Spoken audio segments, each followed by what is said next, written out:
الحمد للہ رب العالمین والصلاة والسلام علی رسولہ الامین، اما بعد۔ آج کا سبق وَإِذْ، اور جب، اخذنا، ہم نے لیا، میثاق، پختہ عہد، بنی اسرائیل، بنی اسرائیل سے۔ وَإِذْ أَخَذْنَا مِيثَاقَ بَنِي إِسْرَائِيلَ، اور جب ہم نے بنی اسرائیل سے پختہ عہد لیا، کیا کہ لا نہیں، تعبدون، تم عبادت کرو گے، الا، مگر، اللہ، اللہ کی، لا تعبدون الا اللہ، کہ تم اللہ کے علاوہ کسی کی عبادت نہیں کرو گے، وبالوالدین، اور والدین کے ساتھ، احسانا، یا احسانا، احسان کرو گے، وبالوالدین احسانا، اور والدین کے ساتھ احسان کرو گے، وذی القربی، اور قرابت داروں کے، والیتامی، اور یتیموں کے، والمساکین، اور مسکینوں کے، وبالوالدین احسانا وبذی القربی والیتامی والمساکین، کہ والدین، قرابت دار، یتیموں اور مسکینوں کے ساتھ احسان کرو گے، وقولوا، اور کہو، للناس، لوگوں کے لیے، حسنا، اچھی بات، وقولوا للناس حسنا، اور لوگوں سے اچھی بات کہو، وَأَقِیمُوا، اور قائم کرو، الصَّلَاةَ، نماز، وَآتُوا، اور ادا کرو، الزَّکَاةَ، زکوٰۃ، وَأَقِیمُوا الصَّلَاةَ وَآتُوا الزَّکَاةَ، اور تم نماز قائم کرو اور زکوٰۃ ادا کرو، ثم، پھر، تولیتم، پھر گئے تم، الا، سوائے، قلیلا، تھوڑے، منکم، تم میں سے، ثم تولیتم الا قلیلا منکم، پھر تم پھر گئے سوائے چند لوگوں کے، وانتم، اور تم، معرضون، اعراض کرنے والے ہو، وانتم معرضون، اور تم اعراض کرنے والے ہو۔ اب اس آیت میں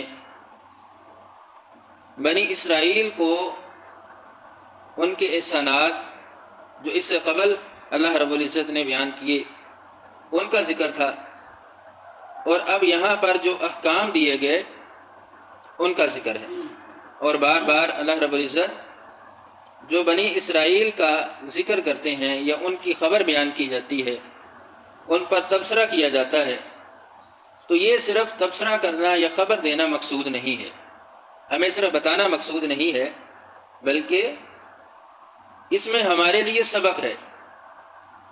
سورہ یوسف میں آتا ہے کہ اللہ رب العزت نے فرمایا کہ جو واقعات، جو قصے قرآن میں بیان کیے گئے وہ تمہارے لیے عبرت ہے، عقل والے اس سے عبرت حاصل کرتے ہیں۔ تو یہاں پر بنی اسرائیل سے جو ان کے ساتھ عہد کیا گیا، جو ان سے وعدہ لیا گیا نبیوں کے ذریعے سے، وہ بیان کیا گیا کہ ان کے ساتھ کیا عہد تھا۔ پہلی بات کہ لا تعبدون الا اللہ، کہ تم اللہ کے سوا کسی کی عبادت نہیں کرو گے، یہ پہلا عہد تھا، پہلا وعدہ تھا۔ لا سے ہر معبودہ نے باطلہ کی نفی ہو گئی، ہر معبود مسجود باطل کی نفی ہو گئی کہ تم اللہ کے سوا کسی کی عبادت نہیں کرو گے، فرشتہ ہے، رسول ہے، حجر شجر ہے، کوئی بھی ہے، تم کسی کی عبادت نہیں کرو گے، صرف ایک اللہ کی عبادت کرو، وما خلقت الجن والانس الا لیعبدون۔ اور عبادات، اس کی بھی اقسام ہیں، کئی طرح کی عبادات ہیں۔ کچھ عبادات ہوتی ہیں قلبی، جن کا تعلق دل کے ساتھ ہے، اللہ پہ توکل، یقین، خوف، ایمان باللہ، ایمان بالآخرہ۔ اور کچھ ہوتی ہیں لسانی، جن کا زبان کے ساتھ تعلق ہے، ذکر و اذکار، تلاوت قرآن، تلبیہ، اذان۔ کچھ عبادات ہوتی ہیں مالی، جیسے حج ہے، یہ بدنی عبادت بھی ہے، مالی بھی ہے، ایسے قربانی، اچھے کاموں میں خرچ کرنا، بدنی عبادات، نماز، روزہ۔ اسی طرح ترکی عبادات، یہ پانچویں قسم ہے کہ گناہوں کو چھوڑ دینا، بہتان، غیبت، چغلی، دھوکہ۔ تو یہ جو عبادات کی اقسام ہیں یہ ساری کس کے لیے ہونی چاہیے؟ اللہ کے لیے، کہ لا تعبدون الا اللہ، کہ تم اللہ کے سوا کسی کی عبادت نہیں کرو گے۔ یہ پہلا عہد تھا، کیونکہ سب سے پہلا اور بڑا حق ہے اللہ کا، کیونکہ اس نے پیدا کیا اس نے ہر چیز عطا کی۔ پھر اللہ رب العزت کے بعد لوگوں میں سے جو سب سے پہلا حق ہے وہ ہے والدین، کہ والدین کے ساتھ احسان، وبالوالدین احسانا۔ احسان کیا ہے؟ کہ کسی کو اس کے حق سے بڑھ کے دینا، یہ ہے احسان۔ اور سب سے پہلے جن پہ احسان کیا جائے گا وہ ہے والدین۔ اور سورہ بنی اسرائیل میں اللہ رب العزت نے 23 اور 24 نمبر آیت میں احسان کی شکلیں بیان کی ہیں کہ اما یبلغن عندک الکبر احدہما او کلاہما فلا تقل لہما اف ولا تنہرہما وقل لہما قولا کریما۔ کہا کہ جب والدین میں کوئی دونوں یا دونوں میں سے ایک بڑھاپے کو پہنچ جائے تو ان کو تم نے اف تک نہیں کہنا۔ فلا تقل لہما اف یعنی چھوٹی سے چھوٹی ناراضگی اور ایسا لفظ بھی نہیں بولنا۔ ولا تنہرہما ان کو جھڑکنا نہیں ہے۔ وقل لہما قولا کریما ان سے اچھی بات کرنی ہے، نرمی سے بات کرنی۔ یعنی یہ پہلی شکل ہے احسان کی کہ والدین کے ساتھ رویہ، گفتگو، الفاظ اچھے ہونے چاہیے، نرم ہونے چاہیے، ان میں سختی نہ ہو، ان میں کڑواہٹ نہ ہو، یعنی ایسے نرم الفاظ ہوں جو والدین کو پسند ہیں۔ تو یہ احسان کی پہلی شکل۔ پھر آگے بیان کیا وَخْفِضْ لَهُمَا جَنَاحَ الذُّلِّ مِنَ الرَّحْمَةِ، اور ان کے لیے اپنے آپ کو جھکا دینا ہے، جھکا دینا ہے رویے کے ساتھ، جسمانی طور پہ اکڑنا نہیں ہے، بیٹھتے ہوئے، چلتے پھرتے ہوئے ان کے سامنے ادب کے ساتھ، یعنی رویے سے تمہارے جسم سے بھی واضح ہو کہ تم والدین کے ساتھ احسان کر رہے ہو۔ یہ احسان کی دوسری شکل ہے۔ وَقُلْ رَبِّ ارْحَمْهُمَا كَمَا رَبَّيَانِي صَغِيرًا۔ پھر ایک اور شکل کہ تم ان کے لیے دعا کرو۔ دعا بھی اللہ رب العزت نے خود سکھا دی کہ اللہ ان پر رحم فرما جس طرح انہوں نے ہم پہ رحم کیا جب ہم چھوٹے تھے۔ تو یہ وہ احسان کی شکلیں ہیں جو والدین کے ساتھ اللہ رب العزت نے اپنانے کا حکم دیا ہے۔ يَسْأَلُونَكَ مَاذَا يُنْفِقُونَ، ایک اور شکل بھی پوچھا، سوال کیا کہ ہم کیا خرچ کریں؟ کہا قُلْ مَا أَنفَقْتُم مِّنْ خَيْرٍ فَلِلْوَالِدَيْنِ، کہ سب سے پہلے تم والدین پہ خرچ کرو۔ والدین پہ خرچ کرنا یہ بھی احسان کی صورت ہے۔ رسول اللہ صلی اللہ علیہ وسلم کے پاس ایک بندہ آیا، اس نے کہا کہ میرا باپ جو ہے وہ مجھ سے میری اجازت کے بغیر ہی میرا مال لے لیتا ہے۔ تو رسول اللہ صلی اللہ علیہ وسلم نے فرمایا کہ جب اس کو بلا کے لاؤ۔ جب باپ بھی آ گیا تو آپ نے بیٹے سے کہا کہ تو اور تیرا مال یہ دونوں چیزیں تیرے باپ کی ہیں۔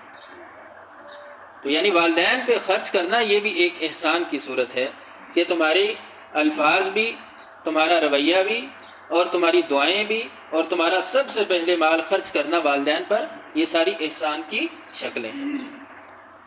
پھر والدین کے بعد کہا گیا وَذِي الْقُرْبَى، اور قرابت داروں پہ، رشتہ داروں کے ساتھ بھی اچھا سلوک، ان کے ساتھ بھی، ان پہ بھی خرچ کرو، ان کے ساتھ بھی احسان کرو، رویے کے ساتھ، مال کے ساتھ، ہر طریقے سے۔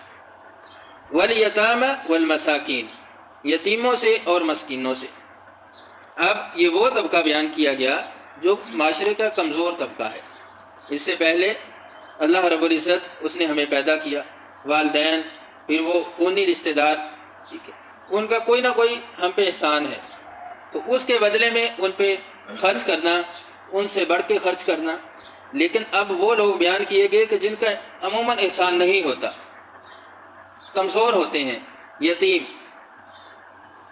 جو کمزور ہیں، ان پہ خرچ کرنے کی تلقین۔ اور سورہ نساء میں تو اللہ رب العزت نے اس قدر تلقین فرمائی ہے کہ یتیموں کے ساتھ اچھا سلوک کرو کہ جیسے بندہ ڈرتا ہے کہ میں فوت ہو جاؤں، میرے پیچھے میرے چھوٹے چھوٹے بچے ہیں، تو ان کے ساتھ کیسا سلوک کیا جائے گا؟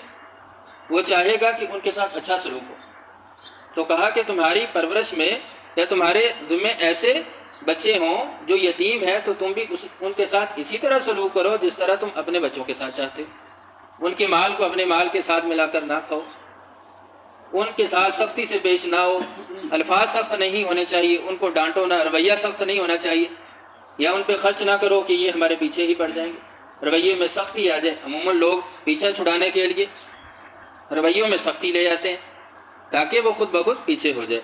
والمساکین، ایسے لوگ جو مالی طور پہ کمزور ہیں، جسے سفید پوش کہا گیا، جو کمزور ہیں، جو سوال کسی کے سامنے نہیں کرتے، ہاتھ نہیں پھیلاتے، اور ان کے ساتھ بھی احسان کرو، والیتامى والمساکین، یتیموں اور مسکینوں کے ساتھ۔ آگے کہا گیا وقولوا للناس حسنا، اور لوگوں سے اچھی بات کرو۔ اب اچھی بات کون سی ہوتی ہے؟ جو لفظوں میں بھی اچھی ہو اور رویے میں بھی اچھی ہو، یہ بات اچھی ہوتی ہے۔ عموماً ہوتا ہے کہ بات اچھی ہوتی ہے لیکن رویہ ٹھیک نہیں ہوتا، رویہ ٹھیک ہوتا ہے، بات اچھی نہیں ہوتی، کہ ایسی باتیں کہ لوگوں کو ہنسانے کے لیے باتیں کی جائیں، مذاق کیے جائیں، وہ بات، رویہ تو نرم ہے لیکن بات حقیقت پر نہیں ہوتی۔ تو یہ ساری چیزیں کہ لوگوں کے ساتھ بات کرنی ہے تو وہ خیر کی بات ہو، رویہ بھی اچھا ہو اور بات کرنے کا انداز بھی اچھا ہو، الفاظ بھی اچھے ہوں، ظاہری طور پر اور حقیقی طور پر وہ اچھی بات ہو کہ جس کو بندہ خود اچھا سمجھے اپنے لیے۔ وَقُولُوا لِلنَّاسِ حُسْنًا، اور لوگوں کے ساتھ اچھی بات کرنے کا حکم۔ وَأَقِيمُوا الصَّلَاةَ وَآتُوا الزَّكَاةَ، کہ تم نماز قائم کرو، زکوٰۃ دو۔ نماز قائم کرنا کیا ہے؟ یہ صرف نماز پڑھنا نہیں، قائم کرنے میں نماز کے پورے فرائض، اور اس طرح نماز کو ادا کرنا جس طرح رسول اللہ صلی اللہ علیہ وسلم نے نماز ادا کرنے کا حکم دیا ہے، زکوٰۃ کو ادا کرنا۔ پھر فرمایا کہ تم میں سے تھوڑے لوگ ایسے تھے جنہوں نے اللہ کے حکم کو مانا، اور یہی ساری چیزیں سورہ نساء میں بھی اللہ رب العزت نے امت مسلمہ کے لیے ان کاموں کو کرنے کا حکم دیا ہے۔ یعنی یہ وہ چیزیں ہیں، یہ نہ سمجھا جائے یہ پڑھ کر یہ تو بنی اسرائیل کے لیے حکم تھا، ہمارے لیے نہیں، بلکہ یہ ساری چیزیں ہمارے لیے بھی ہیں۔ ان واقعات کو پڑھ کے ہم ان سے سبق حاصل کریں اور ان چیزوں کو پورا کرنے کی کوشش کریں۔ اللہ تعالی ہمیں اس کی توفیق دے۔ وآخر دعوانا ان الحمد للہ۔